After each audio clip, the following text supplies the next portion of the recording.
Hey everyone, hope you're doing well.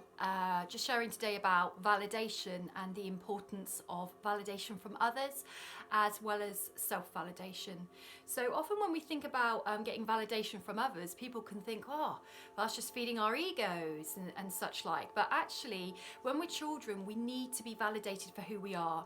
So that's not validation for what our parents want us to be, it's validation for who we are. So we're allowed to go and flourish in our personalities, explore what we enjoy, play with what floats our boat when we're growing up, and not kind of controlled, no, you've got to do it this way because that's what we like as parents. When we're validated to be our true self in the things that we enjoy, we laugh about, that give us happiness, what it teaches a child is that it's okay to be me. That's the importance of validation. It's okay to be me. And then as that child grows, hopefully, when they hit adulthood, that they have created their own sense of self, because that's what sense of self is. I know who I am and I like me. Because then we can navigate the world from our sense of self. If we're not validated, which can be unfortunately common, that child grows up and they might become a people pleaser, because in order to get validation that they are okay in themselves, they might do for others at their own detriment, because they're needing something back. And it's about, what is that unmet need? That need to fix, rescue, whatever it might be. It's needing something back in self.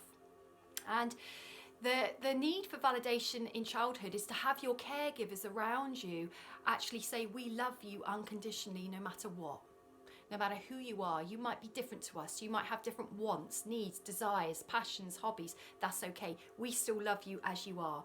If we feel that that isn't happening, and we feel that things are more conditional, that we're not actually getting the love we need if we're different or into something else, what can happen is then we morph ourselves unwittingly, subconsciously, as we grow into somebody we're not. And then when we get to adult life and we have to manage adult situations, we don't have that sense of stability, of sense of self. It's not been created. We don't really feel it's okay to be us, because somewhere along the line we weren't cherished for ourselves. And this is just so common. When we get to adulthood, what we need to be able to do, and it's harder if you haven't had validation growing up, but what we need to be able to do is validate ourselves. So it's like, own it. I like me. I like what I do. I like what I give. I love how I express myself. I love how I share myself with people.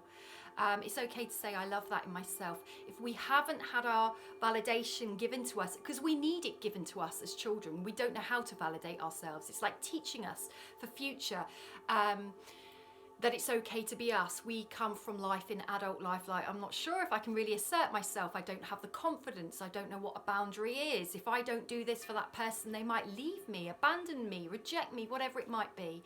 But it is never too late to start validating yourself. Granted, it's harder if you miss that trip during childhood, which is common, and it's often not through malice, it's often not realised by the caregivers, but it is something so important.